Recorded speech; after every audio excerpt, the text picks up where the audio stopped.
Paranormal Dimensions is a regular feature on Mondays on the Paranormal UK radio network. Any opinions or comments made by any guest are their own, and they do not necessarily reflect any of the presenters or network's opinions. The object was flying head-on at us. It was 50 times the magnitude of the brightest star. I immediately made an abrupt turn to avoid collision. As I looked to my left, the object appeared to come to a stop. Can you describe the shape of the object? It appeared as a perfectly streamlined object without wings or tail section, as it was silhouetted against the full moon. At all times, it had a brilliant, shimmering blue light in the nose. It was traveling at fantastic speed, and although it had passed off our left wingtip, it circled us in a matter of seconds and appeared off our right wing. There again, it stopped, and we watched it for several seconds. When again it started, it reversed its direction. We watched it for several more seconds until it disappeared in the east out of sight. Have you ever seen any other similar object, Captain? Never before or since.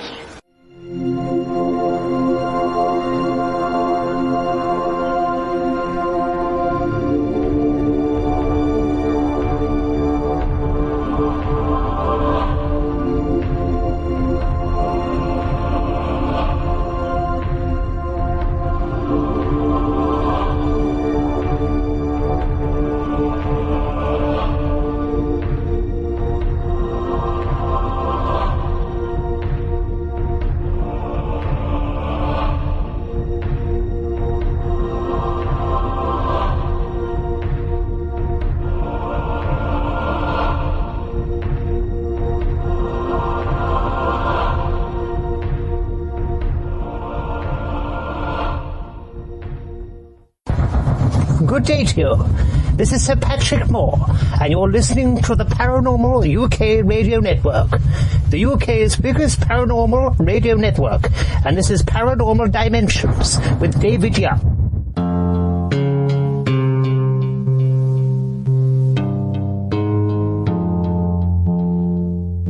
Hello, and welcome to another Paranormal Dimensions.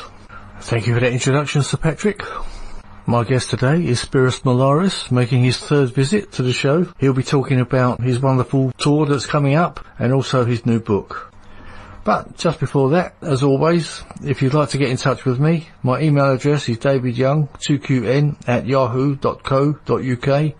That's davidyoung2qn@yahoo.co.uk. And don't forget there's a Facebook page if you'd like to visit for the show. You'll just find it at the Paranormal Dimensions. Okay, right. The Alien Autopsy changed the world of ufology forever in 1995, causing it to shatter into even more polarised factions. Was it real or was it fake? The autopsy film transcended both categories to take on a reality of its own. Now, of course, the man who has all the answers to that is Mr. Spyros Melaris, the man who made the film and provided the evidence of that. Because there are quite a few questions still left very open, and quite a few people still think it's real. So, without further ado, Spyros Melaris. Hello, Spyros. Welcome to the show. Hello, David. How are you? I'm fine, thank you. It was just over a year ago that you were on before, and we were expecting that you were going to be doing a show in Woodbridge, which unfortunately didn't come about because of everything everything shut down, didn't it? Basically. Yeah, the world went mad. Yeah, it's still going mad. But, anyway, I'm hoping we've got some good news now that it's going to take place over a year later. Yes. Yes, I think we're on now. Which is good. To tell you. Yeah. Okay, well, I'll tell you what, for anyone that doesn't know too much about the Alien Autopsy, maybe you could do like a condensed version of the story, because anyone out there that knows about the Alien Autopsy video, it was a VHS video that came out originally from a TV show, you're the man that actually produced it. Yes. What happened was, just if anyone that doesn't know, I don't know if there is anybody that doesn't know, but probably very few I would think nowadays. Yeah, in July of 1947, something crashed in Roswell in New Mexico, and that became known as the Roswell incident. And it was said that it was a spaceship or a flying disc, something not from this earth. And a lot of people came forward giving their testimony and their eyewitness reports of what they saw. And so that was a story already well embedded in pop culture. So we know that something crashed. We don't know what it was, but everyone wants it to be a UFO because that's a story that's been touted. Who knows what it was? But to fast forward, I was going to Cannes in France to one of the TV film festivals, and I sent a number of faxes out to people to let them know I'm going to be there. Oh, they're coming for you. Yeah, they're coming to get me. And one of the people was a guy called Ray Santilli, and he said, it'd be nice to meet you. I haven't got anything I want you to film, but it'd be nice to meet you. You're only local, so maybe we can do some stuff in the future. So I did meet him in Cannes, and he told me that he had a film of an alien autopsy. Okay, an autopsy of an alien being, right, from space. So I kind of looked at him a bit funny, thinking, oh, here we go, And it turns out that he had a film he wanted to show me, and he wanted me to make documentaries from it. I went to his office. He showed me what we now know to be the tent footage, which was a really bad piece of nonsense, not real at all, shot on video. We discovered who did it. There's some guys up in Milton Keynes, and it's just very dark, shoddy footage of what looked like it could be anything. A little child on a table with an alien's head. And I left Ray's office having seen it, a little bit appalled that he'd wasted my time. And I called my friend John Humphreys that I was working with quite a lot, and he's one of my best friends, and he's a special effects sculptor. And I just said to John, it's so bad, John, we could have done this with our feet. And he said, well, why don't we? So I called Santilli back, and I said I could make it for him properly, on the condition that we give it to people free, we tell them to tell us what they think it is, and when they can't tell us what it is, because it'll be good enough to stand scrutiny, we'll be able to then tell them how we did it and make a documentary about the Tadar moment of how it was faked. Mm. So that's the background. We made the film, but Ray Santilli did a bit of a naughty, and he sold the film to people without us knowing that he was selling it, because we didn't want to do that, because that's fraud, right? You can't be selling it as an Alien or a 1947 film when it isn't. So if we fast forward now to today, what's happened is Santilli still maintains that there was original 1947 film of the Alien Autopsy, and I'm here to tell you that there never was, and no one's ever seen it, no one's ever tested it, and it's a complete lie. So it's taken me a long time to put my book together, as you know. It is very detailed. I had to pull it. It was ready to go to print. It actually was with the printer, ready to be bound, actually. And then Santilli put up one single frame from my film that I made in 1995, and he said that it was a real frame of the Alien Autopsy from 1947, and he put it up for auction for $1 million. And he promised whoever bought the frame that he would give them evidence that it's real from the CIA. Yeah. Okay. So it's a great story. It's all nonsense, but it's a great story. So what I did was I decided to write 3 more chapters, and what they cover is the $1 million frame, and it's the CIA papers, the email chain. Are you familiar with it, David? I've seen a bit of it, Spyros. Okay. It's, but I've not seen it in detail, I must say.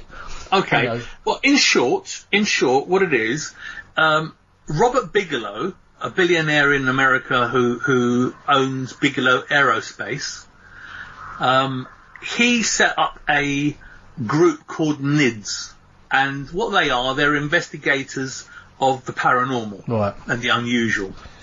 And he funded the whole thing, and the people in NIDS are all doctors and professors and all sorts, scientists, well, very notable people.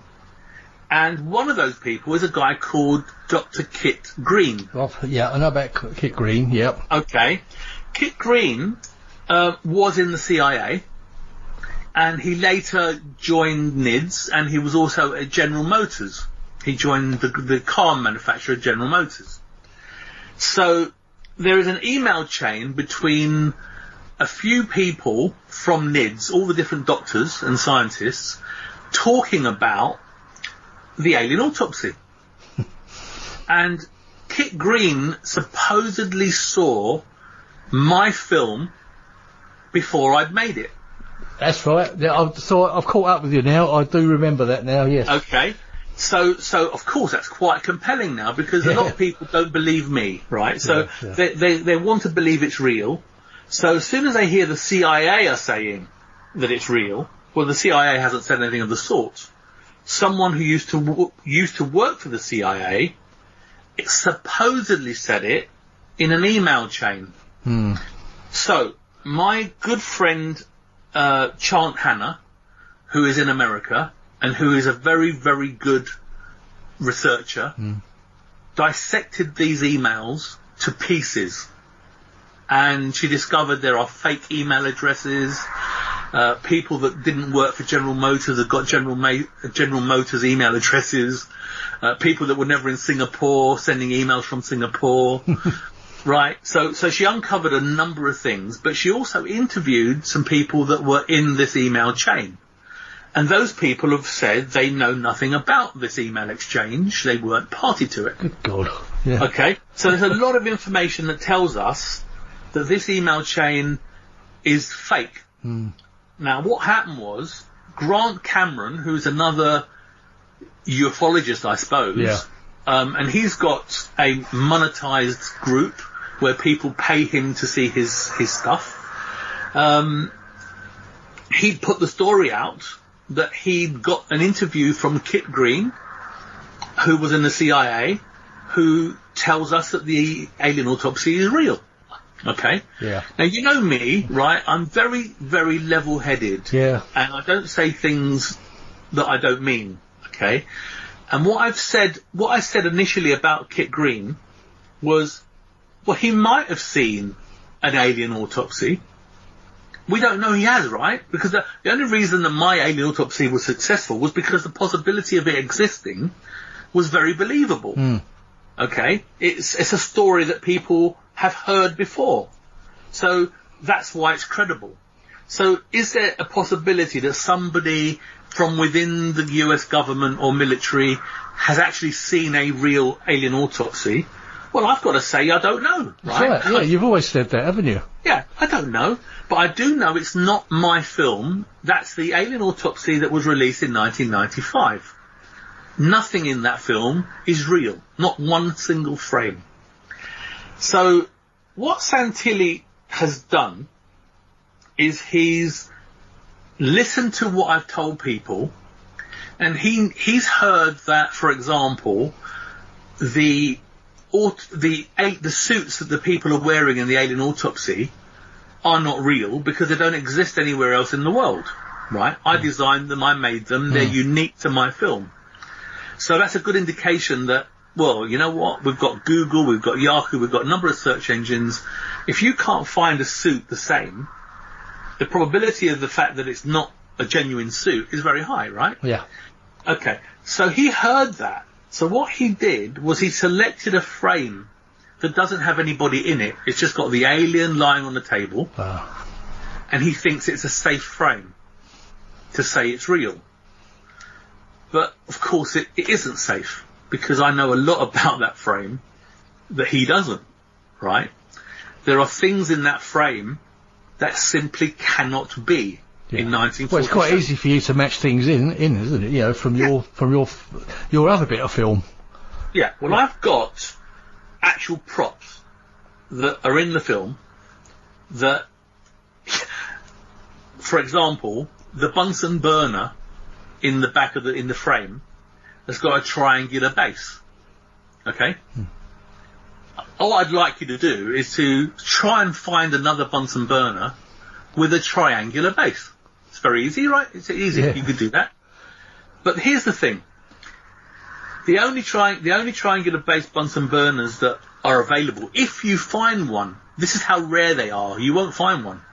You'll do your searches and you will not find one. If you do find one, if you do a little bit of research, you'll find that that Bunsen burner was a UK issue school Bunsen burner between 1960 and 1970. Okay?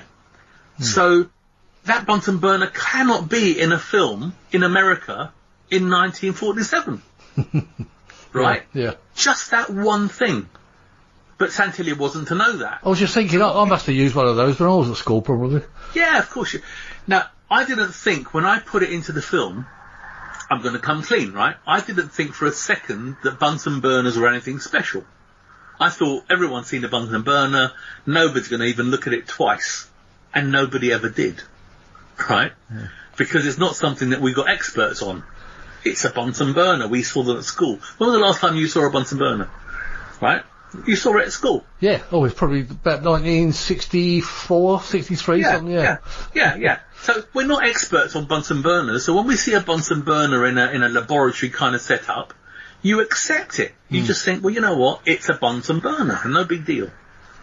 But when it's not the right kind of Bunsen burner, and it doesn't fit the time frame, and I'm telling you I know this, right? So the fact that I know this, no one else has ever mentioned it or said it before, right? But the fact that I know it, and the other bit that's lovely, is that I've got it still. Okay? I mean, the thing is, Spyros, you've laid it on the line. Anyone listening to this now can go out and check it. Go and do a search. See if you can find one. Yes. Now, if you do find one, it's very, very rare. I don't believe you will, right? But if you did find one, you can then search a bit further, and you'll see that it doesn't fit in this film. Now, there is a wonderful little thing that happened in the past that Santilli tripped himself up on, and it's beautiful. It's actually it's poetry. Okay. I shot the Alien Autopsy on Fuji film, which was negative film. Okay? Black and white negative film. And I bought that film in 1995 brand new. So that's the fact. Okay? So the film that Santilli's got is the negative that I shot. Okay? We got an interview with the guy who supposedly tested the film. Right? This film expert. The guy called Bob Shell.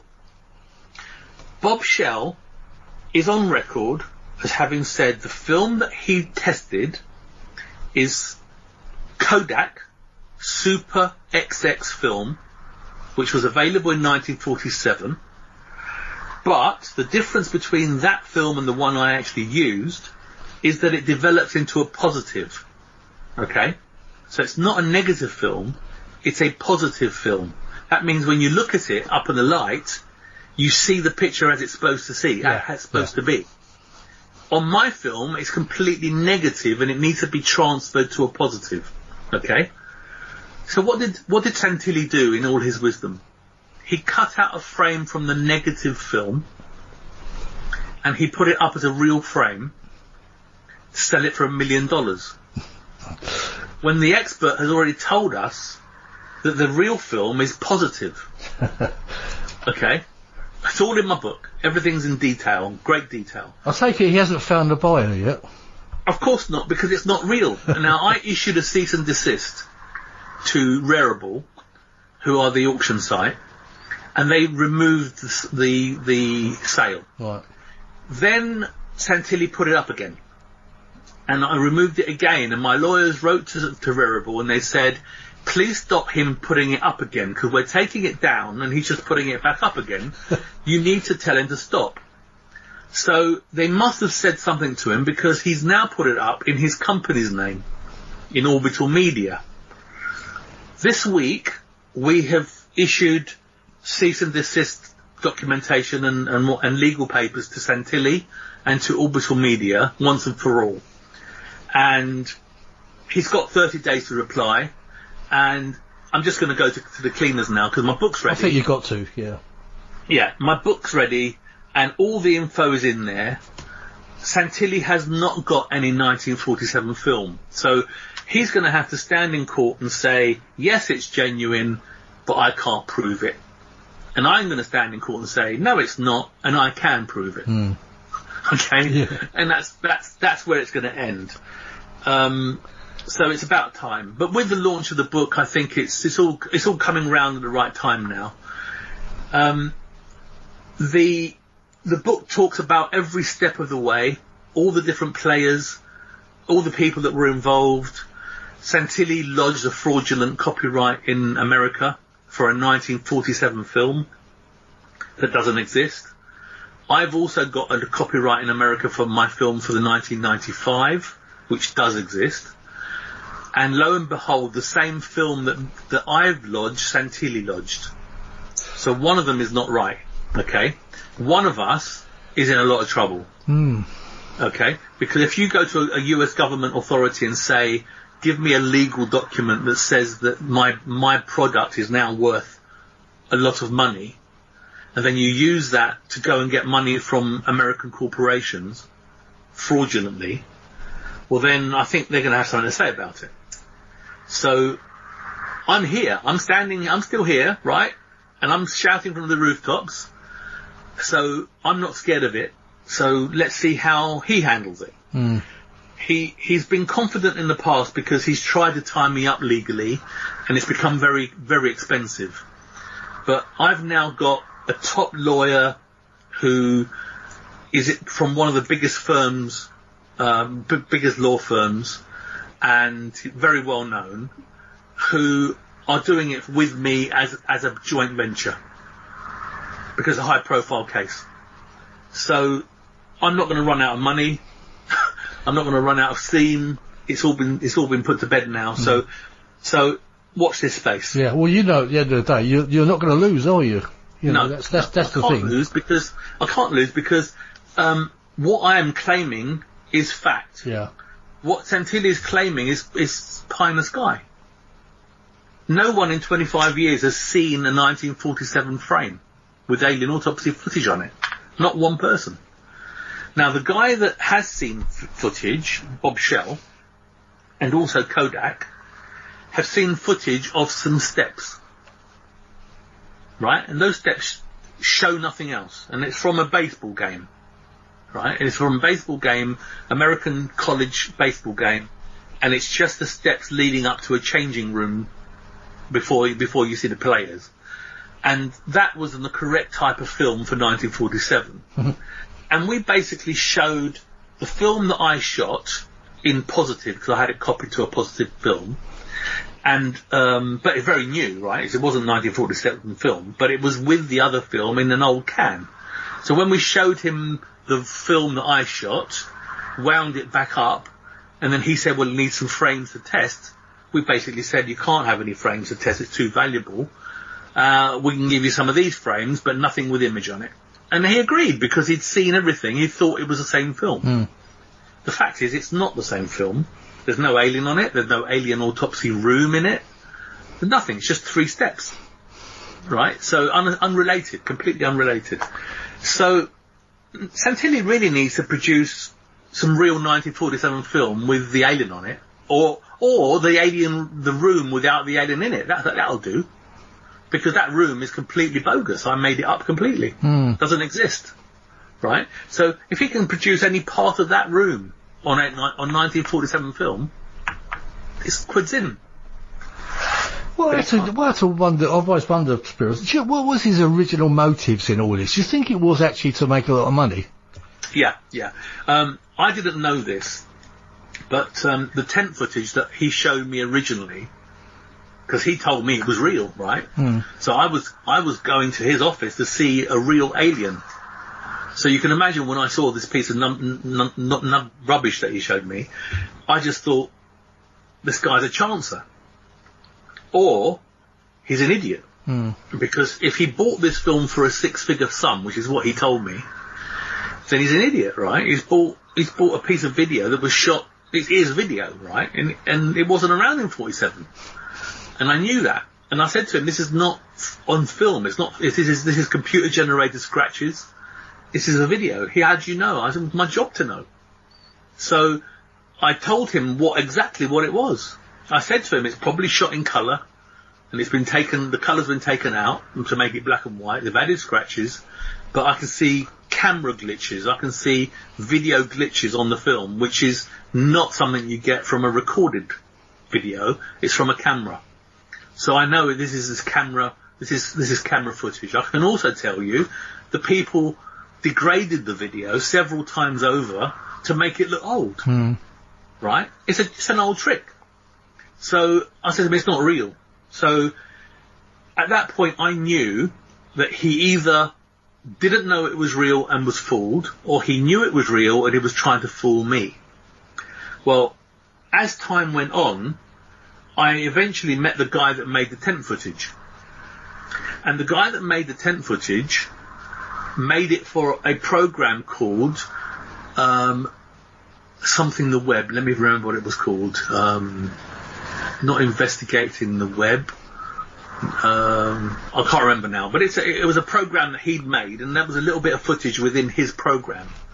Santilli saw it and thought, you know what, I can use this. Can I have it? So that's how he got it. And Penetrating the Web, that's what it's called. Penetrating the Web. Yeah. And that was released in Italy first. Well, that rang a bell with me because Ray Santilli's copyright in America states that the cameraman is unknown and first country of release, Italy. Right? So, okay. So the tent footage that was the original Alien Autopsy was released in Italy first. So he's obviously talking about that. He's not talking about my film, he's talking about the tent footage. But he lodged my film as the Alien Autopsy. Okay? So slowly I uncovered what he'd done. He just basically mixed and matched ideas and half facts and half truths and created a new reality. So when I spoke to Keith Bateman, who made the footage in Milton Keynes, he told me until he knew very well that it wasn't real, and it was always a bit of a ruse, a little bit of a laugh, and that's all it was. So Santilli knew when he showed me that it wasn't real, he knew. But he also showed our friend Philip Mantle, and he showed a few other ufologists and told them it was real. Okay? So I go into this whole thing in detail in my book, and I explain the chronological order of events and how it all happened and how everything worked out. So I've laid a number of challenges out in the past that nobody's ever been able to come up with anything, because I know what I'm talking about. The autopsy table that's in the room is unique. There isn't another one in the world anywhere. The suits are unique because I made them, right? So I know for a fact they're my designs and they don't exist anywhere else. I know you've pointed out things before in the film. Like if you look closely, you can actually see the head of the uniform coming in and out, isn't it? So we can see where they're breathing and all that. That wouldn't happen in a normal suit. I think that's how you described it, wasn't it? It would be pressurised. Otherwise, the air outside would get into the suit. There's no point wearing the suit. That's right. Right? So the air pressure outside is obviously affecting the suit. Because you had a pipe, going nowhere, apparently. It went down to their feet. There was no pipe. Now, I also described stuff like, for example, the psychology of the film. There's a lot of psychological subtleties. Okay? You have seen the film, right? Yeah. Right, I can tell you've never seen anybody's feet. Do you recall seeing any feet? No. Okay, but you assume that you did, right? Do you remember seeing the end of the autopsy table? Not offhand, no. No, but you assume you have seen the end of the autopsy table, but you never do, right? You never see the end of the autopsy table, where the feet are. Yeah, and that's easy for anyone who's got the film there, so go and check there, isn't it? They can go and check, right? But I was deliberately avoiding areas that are problematic, because the end of that view wasn't finished very nicely. I didn't have a factory to make an autopsy table, so I had to do it by hand. So I knew the corners couldn't be made to look professional, so I just didn't film them. Oh, like those machined corners you get. I know what you mean. Yeah. So I just didn't film them, right? Yeah. And there's a number of things that I avoid filming. So when I tell you why I avoided filming them, then you suddenly realise, okay, this guy knows too much. I'll give you one more little snippet, which is funny because I made a mistake, and it's worked out to my favour. But I got the American electrical sockets from America. I had a girl in America sending me stuff, and she sent me the Bakelite electrical sockets, which are 1947 without the earth pin. You know, like an electrical socket, you have live, neutral, and you have an earth pin. Well, in 1947 or around that time, 45, 46, they didn't have 3 pins, they had 2 pins. Okay? So she sent me the original, she found 2 Bakelite units. So what I did, I put them into the set, and I fixed them to the walls. Okay? I fixed one on the far wall where the clock is, and the clock is actually plugged into the socket. And then I put another one just for show to the right of the autopsy table where the alien's head is. Okay? It's an unusual position to put it because you put it halfway up the wall. Right? Yeah. But I did that so you can see it. Yeah. I want you to see it. There's no point on the floor. So they're fitted, and in 25 years not one person has ever said this to me, but they're wrong. Oh. Right? And I'll tell you why they're wrong. In England, as you know, when we fit a double socket, we fit it sideways in landscape mode. Yeah. You've got one socket to the left and one socket to the right. In America, they fit it up and down in portrait mode. So you have one on top and one underneath. Okay? Yeah. So I fitted them the way we fit them in the UK. And in America, they fit them absolutely differently. Nobody fits them the way I fitted them.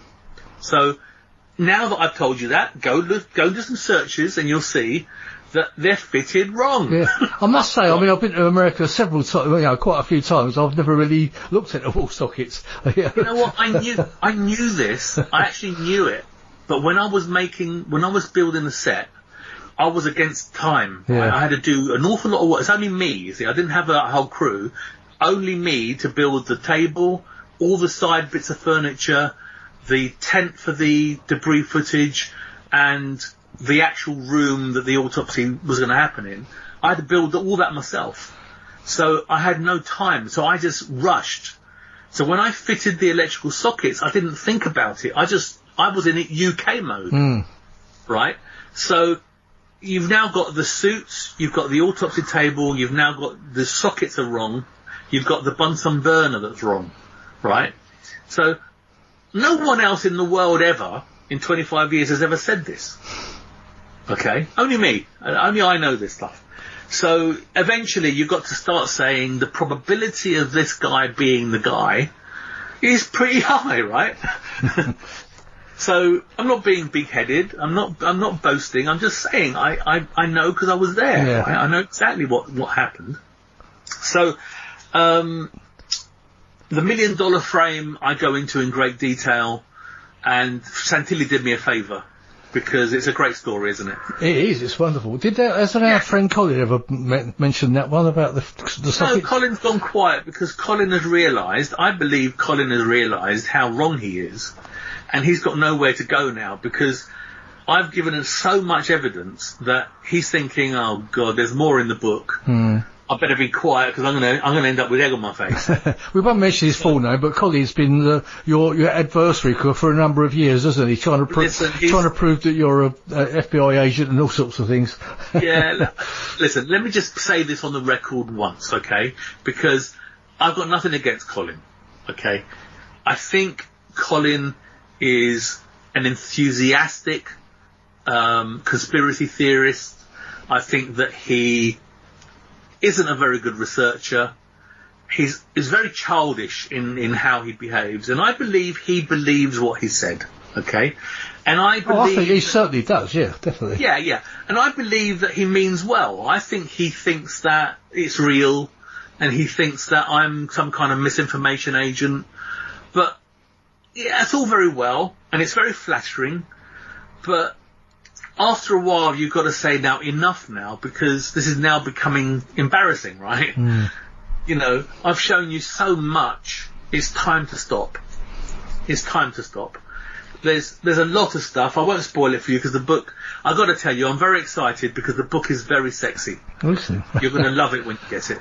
It looks good, it feels good, and it's full of stuff. Yeah, I can't wait. So, it really sounds good. Yeah, and I'm very, very happy with it. It's a monument because it's taken me really a lot of time to put together.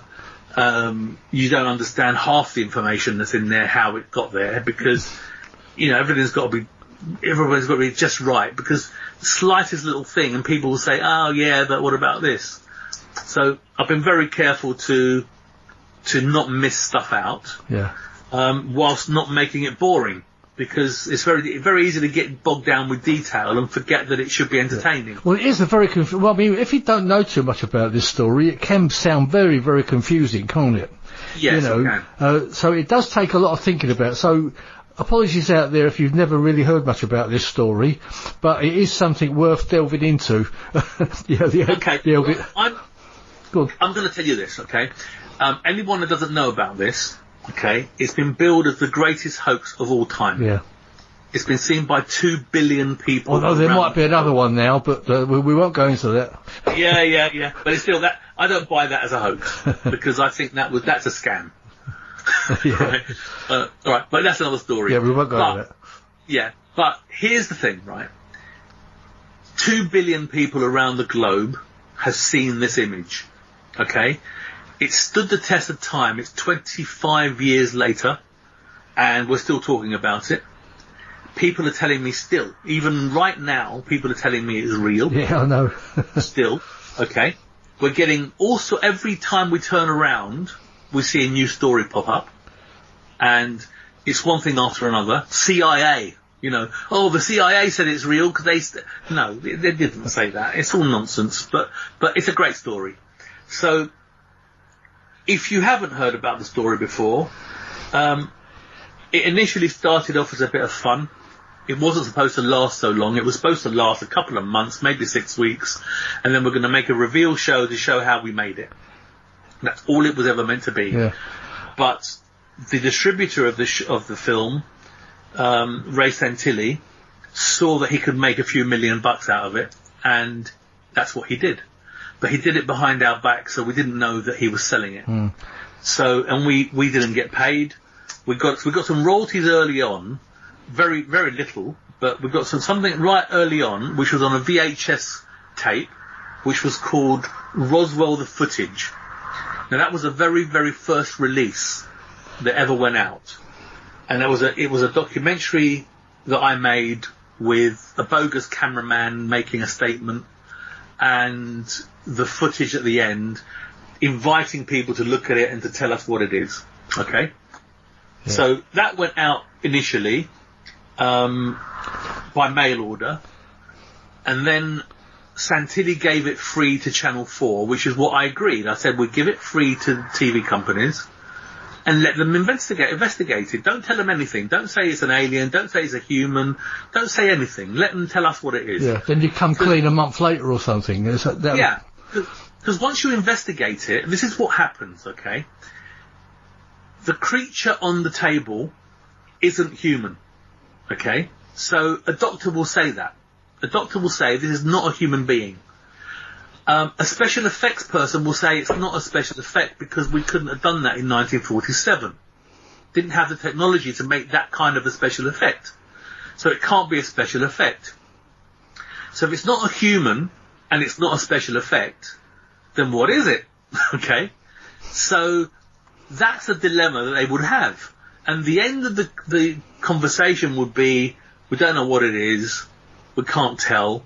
Is it human? Is it an alien? Is it a fake? We don't know. Because we haven't got enough evidence.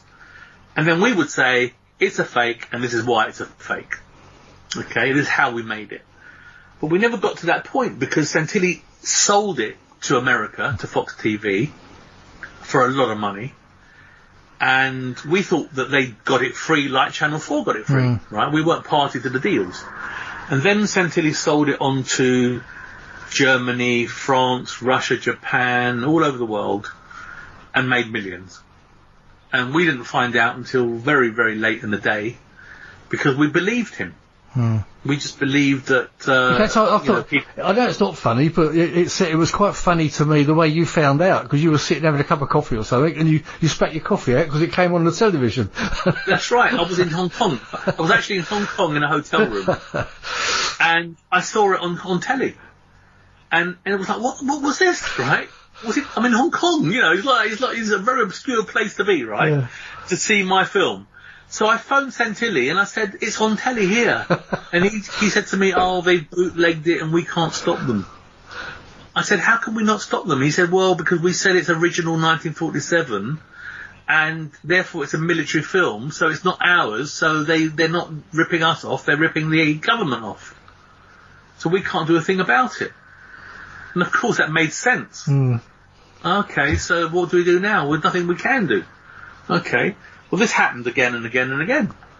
So I only got to know about it when the Anton Deck film was made, and in 2005, 2006, and it's all in the book. I won't spoil it for you, but the stories are all there.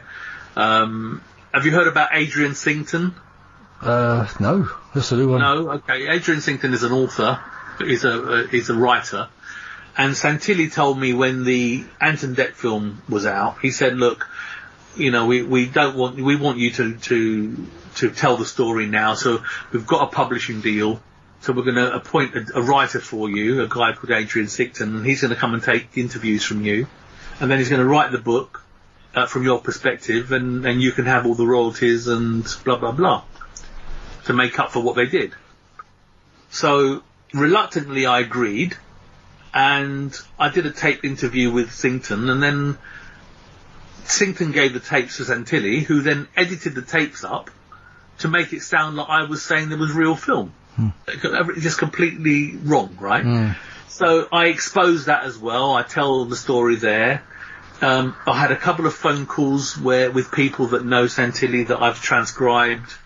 There will be a website that goes with the book. So when people read about a particular phone call, or if they read about a piece of film or a documentary, they can go to the website and actually see what I'm talking about. So they can familiarise themselves with it. And it's as concise as I think I can make it. After the $1 million frame, I'm expecting something to happen. I don't know what the next story is going to be. Yeah, something's got to come out of this, isn't it? Yeah. Now, what I've done is, because it's quite an expensive book, when you get it, you'll see what I mean. It's expensive to make. It's not a cheap book. So I had an idea, which I'll do after the book's released and sold. I might release a second round, which I'll do it this way round. What I'm going to do is I've written each chapter as a standalone chapter. So if you were to get that chapter on its own, it makes absolute sense on its own. Okay? And then what I'm going to do is have a special binder made, and then people can buy the chapters monthly. Right. And then I will send the chapters that they will put into the binder.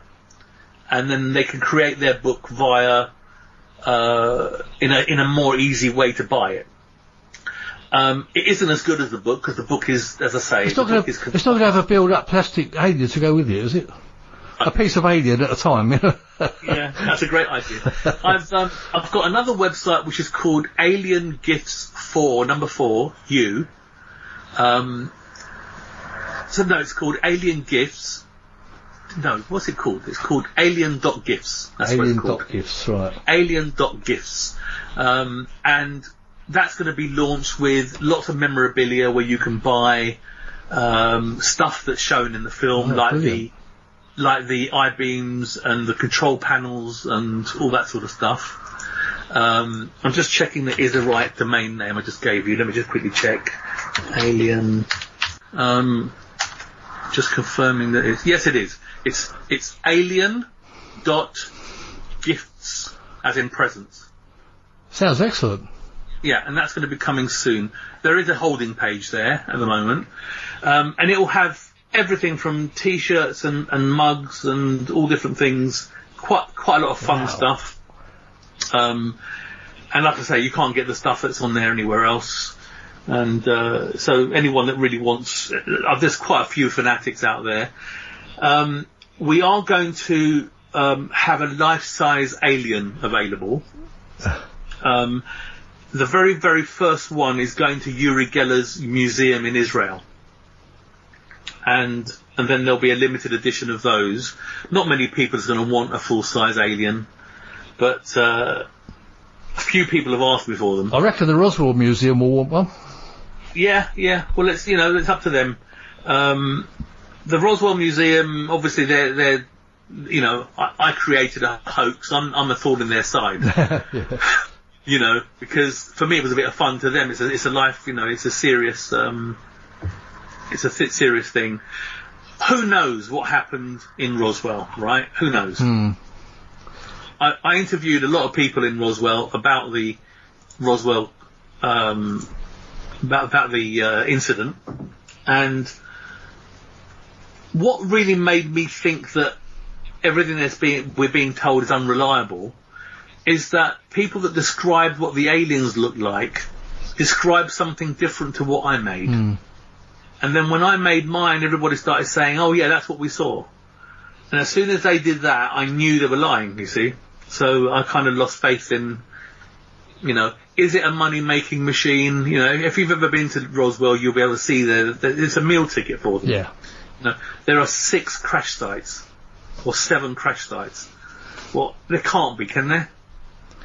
I wouldn't have thought so, no. No. But there are 7. You can go and pay to see. I mean, when I went to Roswell, I didn't go out to the crash site. I just went to the Roswell, the town, basically, because I thought, there's nothing much to see out. It's just the big open spaces. You don't see anything. So, you know what? I did see stuff, and if I was to believe, which is what I did originally, I saw what could have been where something crashed because the bushes and trees around there were burnt. Okay, so there's this black charcoal, and then the sand looked like it was scooped, and the sand had melted into a sheet of glass where something hot had hit it. So if I wanted to believe that, I would say, you know what, it could be where something crashed. And you know what, it probably was something where something crashed. It could be anything. It could be an airplane, right? So, but the problem I had is that I did go to 3 different crash sites. The one that I went to was the Mac Brazel Ranch one, and that's the one that it was supposed to be, right? But there were others. There was in Socorro. Socorro, yeah. Yeah, and there's another one in I forgot where it is now. But there can't be that many unless what we've got here is that we just got they're really bad at landing. Yeah. Are they being shot out of the air? If you're a conspiracy theorist, you can make stories up.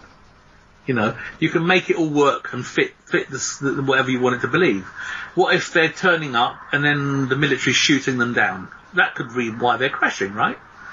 But how come nobody's seen anything? Nobody's taken a photograph. Nobody's, if it's happening so often, not one person, not one eyewitness has actually got anything tangible. So, something I talk about in the book as well that you probably don't know about is the film that never was. I was going to make a film of the crash site, and it was going to show the spaceship. It was going to have the aliens on the floor, and President Truman was going to be in the shot. All right. Right. And because Ray kept telling people that he's got film with President Truman in it. Right. Okay. And we could do that. It's actually doable. But we did all the groundwork, and then Ray got cold feet. so we never made the film. But I've got all the storyboards and the drawings and the, something else I should mention. Every drawing, every piece of artwork in the book, and it's full of artwork. It's full of, posters. So anything that's in the book is available as a poster. Excellent. And it's also available as a T-shirt. And there's a lot of them. There's the crash site, there's the debris, there's all that sort of stuff. And there's funny comments and statements and humorous stuff. Because it is a giggle. The book is a giggle all the way through. It has its moments. Well, I mean, it started off as a giggle for you anyway, didn't it? Yeah. I mean, do you feel that that Santilli thought you were in on the lie, basically, all the way, or did he? No. I had no. The deal we made was not what he did, and what he did was he kept my team away from anything to do with money, anything that was being sold. So he kept us away from that because we would want a share of it, you see. Yeah, of course. Because the deal was 50-50. I paid half because we filmed 2 films, right? So the first film, I paid half of that first film, and Ray's partner Volker Spielberg paid for the other half. Then we had to film it again because it wasn't right. Technically wasn't right. And the second one I paid for entirely. And I paid for the debris footage entirely. There was a fake cameraman's interview in Hollywood that I paid for 50% with Santilli. So some of the stuff we own together, but the actual Alien Autopsy that was released, I own completely. So if he sold it, I want to be paid. Absolutely, yeah. Because I haven't recovered my money. I've not recouped anything. So I paid my crew. Everyone got paid, you see. It wasn't a case of let's all do it for free. They have, it was a big job. Keith Bateman, who made the tent footage, actually got a quote just to have an alien made for £25,000. Just the alien. Forget the room, forget all the bits in the room, forget the autopsy table and the suits and the whole... Forget all that, and filming it, and processing and all the rest of it. Just the alien was 25 grand. So, it wasn't a Mickey Mouse thing, it's an expensive production. So, he kept any money that came in away from us. And once I tumbled it and realised that what he was doing, at that point he started claiming that, oh no, you don't understand. Well, show me what money you've got then. Account to me. That was the deal, right? He hasn't accounted to me. He refuses to talk to me about it. He refuses to acknowledge that, to me, a different story, right?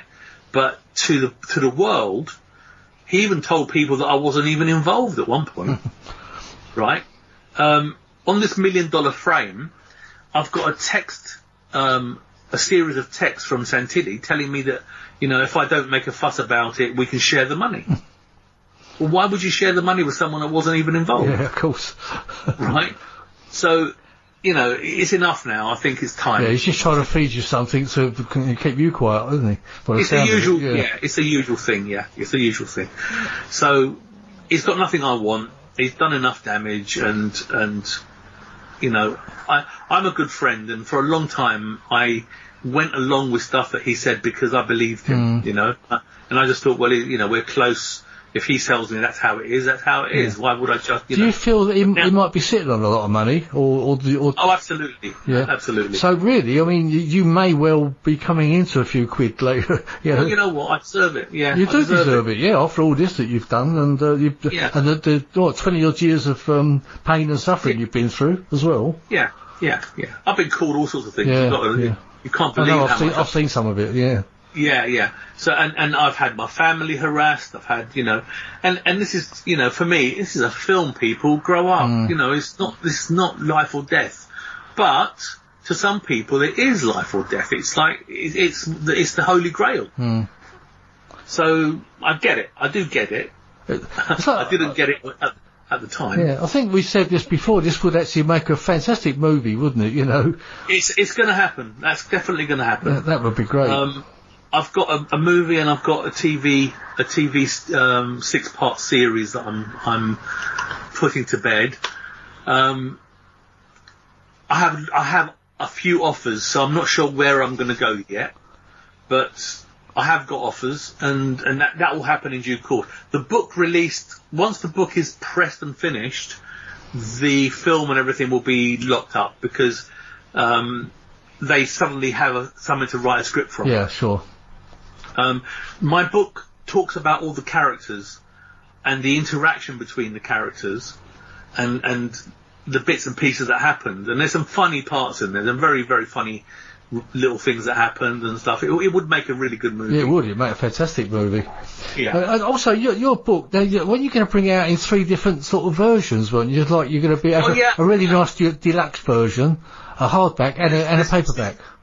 Yeah, the deluxe version is the bigger size, and it's full colour on thick silk paper.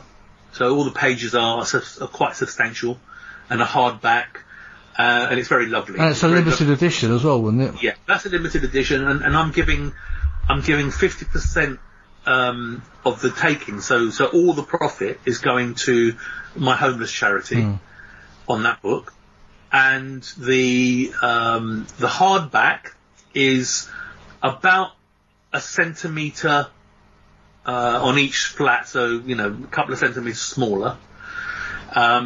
Again, it's full colour.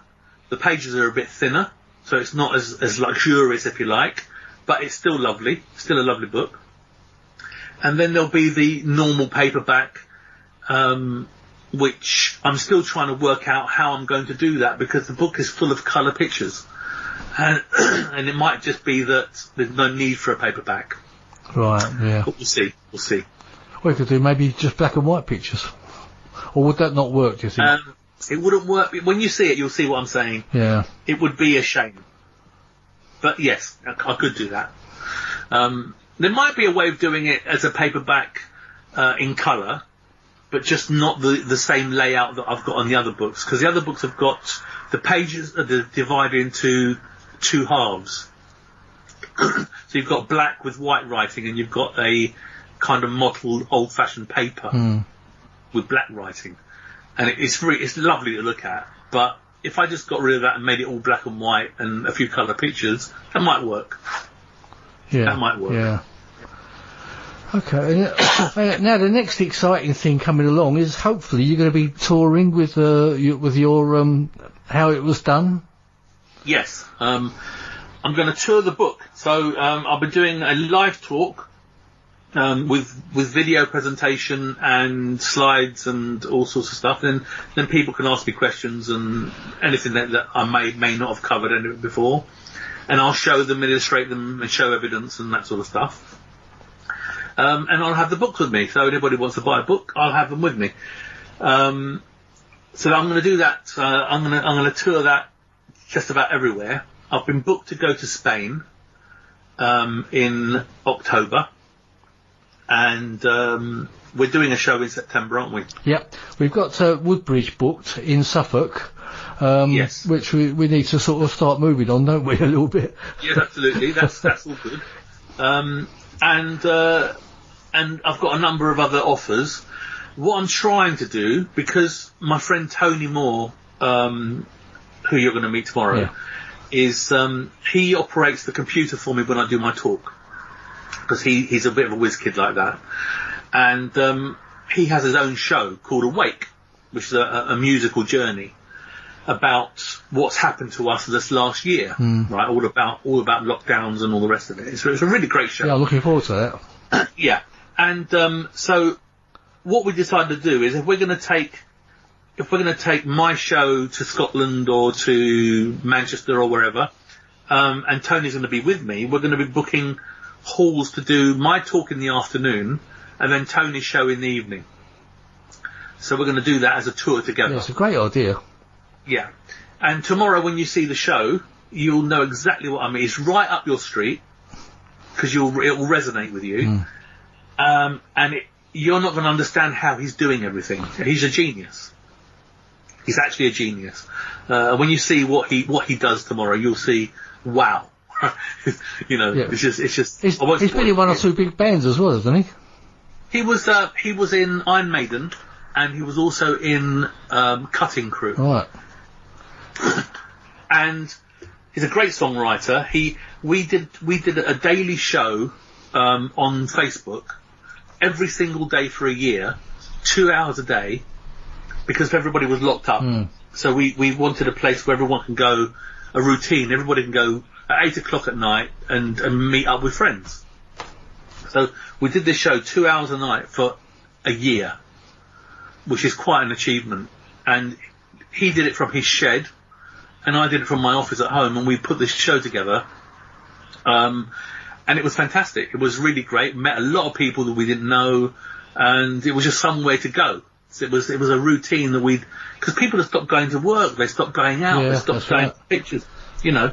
So it was just a reassuring, you're not on your own kind of situation. So the Awake show came from that. So he wrote the whole thing from his shed.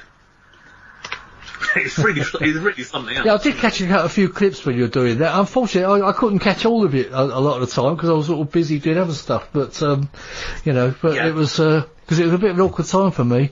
Well, I did catch a few clips. Well, you'll get the live show tomorrow. Yeah, I'm looking forward to that. Yeah, and I'm looking forward to seeing you. So I'll just keep putting. I'll let you know dates as I get them, and I'll put them up on the internet as well on my Facebook group. Alien Autopsy Fact Files, and I'll just put new dates and stuff there. So depending on what place in the world you are, there'll be something for you. I'm planning an American tour as well, and a few obscure places: Italy, France, and anywhere that they ask me to go. Yeah, but if you're listening to this and you're interested in seeing Spyros' Alien Autopsy show, it's in Woodbridge in Suffolk on the 19th of September, and that's a Sunday. Yeah, I look forward to seeing you all there. We are going to do a Tony Moore gig in the evening, so and that will be the same place. That's right. Yes, so I'll do a show probably about 4 o'clock in the afternoon. Then we'll have an hour break. And then we'll come back and Tony will do his show.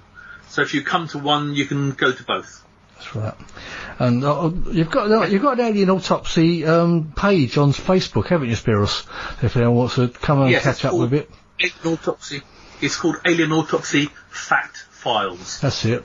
So, and then you better keep in touch with where you'll be appearing and your shows that you'll be doing, and we'll try and get some stuff up there about the Woodbridge show soon. We did start it last year, didn't we? But it sort of all collapsed. Yeah, we'll start again. I'm also happy to take any questions from anybody. So if anybody has any questions, Alien Autopsy Fact Files on Facebook, and you can ask me anything you want. That's right. Yeah, you're usually pretty responsive on there, aren't you, as well? Yeah. I have a catchphrase which is I hide from no one. That's right. Best way to be. Okay. Absolutely the best way to be. Yeah, I hide from no one. If you've got a question, ask me and I will answer it. Brilliant. Okay. Right, okay, Spyros, it's been fantastic having you back on the show, and as I say, good luck with I'll be seeing this tomorrow anyway, and if you're listening to this and we're saying tomorrow, it's actually last week we're talking about, because we recorded it, but I've lost myself now. Well, time's up. But anyway, Spyros, it's been fantastic, and I'll be seeing you tomorrow, as I say. Good. I've really enjoyed it, good to talk to you again. Yeah, good luck with everything, and you know that without saying, I'll back you all the way, and I'm looking forward to everything. The book and everything. So it's been fantastic. Look forward to seeing you. Yeah. And like I say, anyone has any questions, please don't hesitate. I'm really happy to answer. Yeah, I mean, also on the Paranormal Dimensions page, which I'll put all the links I can, for all this. When I'm off my band, that is, I'm banned at the moment, but I know my wife Jill's looking forward to coming to the show, because I think we all need to I haven't been out much for over a year now, and it's been terrible. Looking forward to getting out again for a little bit. That's it, yes, absolutely. Anyway, Spyros, I'll let you go, and thank you very much, and looking forward to seeing you tomorrow. Thank you. Okay, goodbye. Night, Spyros. Take care of yourself. Cheers, mate. Bye-bye. Bye-bye. Bye. Right, you've listened to Paranormal Dimensions. I'm David Young on the Paranormal UK Radio Network. That was Spyros Melaris, and another fantastic show. Thanks for listening. And to close, I thought it appropriate to play the tune Roswell by my friend Johnny Cobb and Jerry McCoy. Bye-bye.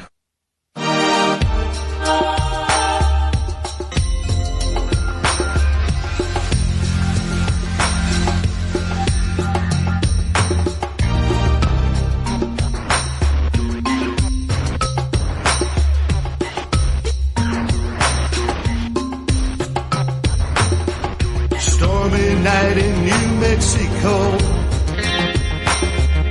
1947. Mac Brazo heard the sky explode. Crash site made his blood run cold. Flying saucer captured on Foster Ranch. Headlines spread like an avalanche. Major Marcel investigates. He knows the truth but not allowed to say. Dawning of a new day had begun. The answer to this mystery is still unknown. Roswell.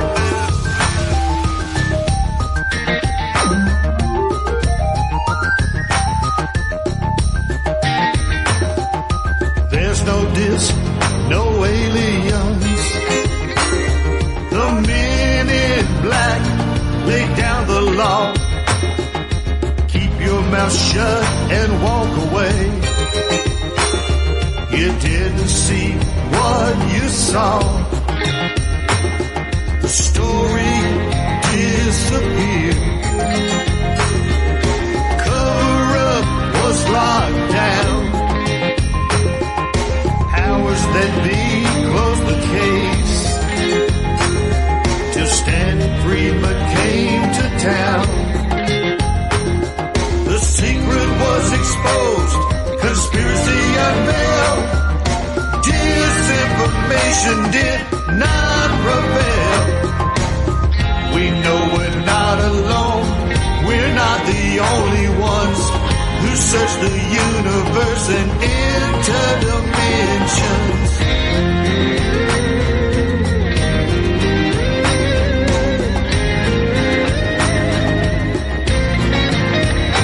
Roswell. Will the question be answered? Will we ever know what really happened in New Mexico?